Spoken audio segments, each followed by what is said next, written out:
I'm Susan Keeney with Columbus Landmarks, and here today we're at the home of Nigel Ewan. We're here for a first-hand look at his home renovation project.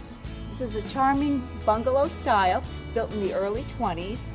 It has a large, wide front porch, which was very typical of that style. So, Nigel, you contacted us a little over a year ago with the idea of removing the vinyl siding to investigate the original wood. So, why did you want to do this project? Everything in my house that I knew was original was really beautiful and really proportional. And the vinyl siding on the exterior was not. And it was, in addition to just being ugly, it was also sort of starting to crack, and I needed to start thinking about what to do next. So I had really wanted to explore what was underneath, and I had a vague understanding that I had the original wood. So I was really just hoping for someone to enable me to do that and kind of get me going. And so you came out and we kind of pulled back some and looked at it, and you kind of egged me on. So where did you begin? What were your first steps to see what that might look like underneath? Yeah, I took off a little bit of the vinyl on the back in an inconspicuous spot on the back of the house because of the weather. That would be like one of the most riskiest, areas to look at, and the wood was in pretty good shape. As it turns out, as I've gone, that was some of the worst wood on the whole house, and it was in pretty good shape, and everything else has been in a lot better shape than that. So, that sounds yeah. good. So then after the front, you moved on to other areas of the house. You had a little bit more confidence. Can you tell us a little bit about what you found up here? Were there any damaged boards? I've probably replaced about 15 feet total.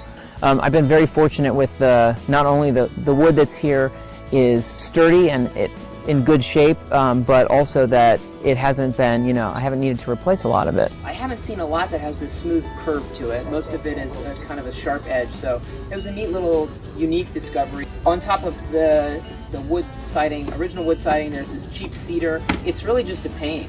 I think it was installed as kind of a fad. It has not held up. All it's done for me really is protect the original, but it's proven to be a lot more trouble because there's about 1,000 nails in every piece of cedar. So part of the process of cleaning it up is delicately removing the nails from each piece and then taking the cedar off. But I think this is particularly cheap and bad, bad vinyl siding, and it's so spongy. Now that I have wood siding restored on most of my house, the difference is just really striking. The vinyl doesn't feel like a real thing at all because it's just, it's like I don't want the outside of my house to feel like that at all or look like that. So it feels really good to be cleaning it up. The replacement window is about 3/4 of an inch deeper than the trim is expecting, and it's also not quite the right size. But I would really just encourage people to be confident that it's doable. Even needing to replace pieces of siding, a lot of siding profiles, wood siding profiles are still available, and even if you can't find something that's stock to match, it's not crazy to get something milled to match your wood siding, and it's worth it. It's so beautiful. For more resources and information on removing vinyl or aluminum siding, painting your old house, or for advice on color selections, visit our website columbuslandmarks.org under the Home Preservation Program. Call or email us anytime. We're happy to help.